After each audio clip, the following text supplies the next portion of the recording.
पर है कि यूरोप का छोटा सा देश और नेटो का साथी नॉर्थ मैसेडोनिया पुतिन के गुस्से का शिकार हो सकता है, क्योंकि एक मीडिया रिपोर्ट का दावा है कि नॉर्थ मैसेडोनिया चोरी छिपे यूक्रेन की मदद करने में लगा है। वो उसे फाइटर जेट और टैंक दे रहा है, यानी रूस को यूक्रेन से जो मुंहतोड़ जवाब मिल रहा है उसमें नॉर्थ मैसेडोनिया का भी हाथ है।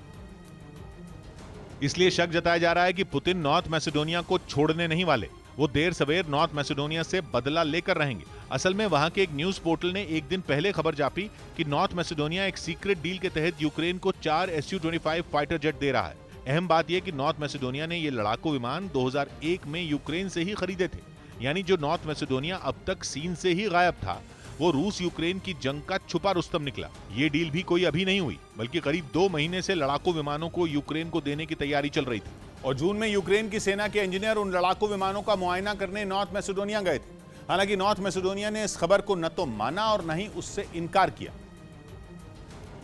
और उसे टॉप ये लगभग 80 एकड़ में सहजन के पत्तों को उगाते हैं। 100 ग्राम इन पत्तों के पाउडर को लगभग 600 से 800 तक के भाव में आराम से बेच देते हैं। आपको भी शुरू करना है तो अभी डाउनलोड कीजिए फ्रीडम ऐप को। सीक्रेट बताते हुए उस पर अपने पत्ते नहीं खोले। वैसे नॉर्थ मैसेडोनिया का यूक्रेन को मदद पहुंचाना कोई बहुत हैरानी की बात नहीं, क्योंकि वो नेटो का सदस्य है, यानी रूस का दुश्मन है, और नेटो देश यूक्रेन को हथियार देकर उसका साथ निभा ही रहे हैं।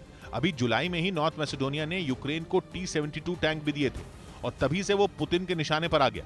उसने रूस की दुश्मनी मोल ले ली, क्योंकि T-72 रूस का ही टैंक है, और जो टैंक नॉर्थ मैसेडोनिया यूक्रेन को दान कर रहा है वो 2001 में रूस ने ही नॉर्थ मैसेडोनिया की मदद के लिए उसे दिए थे। लेकिन वक्त का पहिया ऐसा घूमा कि रूस के अपने टैंक ही यूक्रेन में उसके खिलाफ हथियार बनने जा रहे हैं। इसलिए रूस को नॉर्थ मैसेडोनिया का फैसला नागवार गुजरा और उसने उसे बहुत बड़ी गलती बताया।